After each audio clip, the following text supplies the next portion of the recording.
ఉండి దుఃఖకరమైన పాటలు పాడుతుంటారు. అయితే ఆ పాట వల్ల దేవునికి మహిమ రాదు కానీ దేవునికి దుఃఖమే వచ్చినప్పుడు ప్రభు వెంటనే నీకు గైడ్ చేస్తాడు. ఆ పాట కాదమ్మా నువ్వు పాడాల్సినది.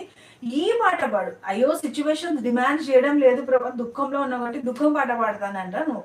కానీ దేవుడు అంటాడు, అయ్యో! స్తుతి కీర్తన పాడు, ఆరాధించు నీ దేవుని, ఘనపరచు అంటాడు. సో యేసు ప్రభు యొక్క పిలుపులో నువ్వు ఉన్నావు అంటే కష్టాలు ఖచ్చితంగా ఉంటాయి. లోకంలో శ్రమ, అయినను మీరు ధైర్యం కలిగి ఉండండి. అంటే దేవుడు ప్రేమమయుడు కదా, ఆయన ఎందుకు నన్ను శ్రమకు అప్పగించాలి అంటే, నీ పిల్లలు స్కూల్కి వెళ్ళాలంటే వద్దు ఇంట్లో కూర్చో అని నువ్వు అనవు కదా. ఆ పిల్లలు వెళ్ళానంటే మారం చేస్తే కొట్టకుండా ఉండవు కదా. ఆ పిల్లలు నచ్చజొప్పైనా నువ్వు స్కూల్కి తీసుకెళ్తావు కదా. సో కష్టాల బడిలో, కన్నీటి వడిలో, పరిశుద్ధాత్మ నడిపింపులో మరి మనం ముందరికి వెళ్ళాలి. ఇక్కడ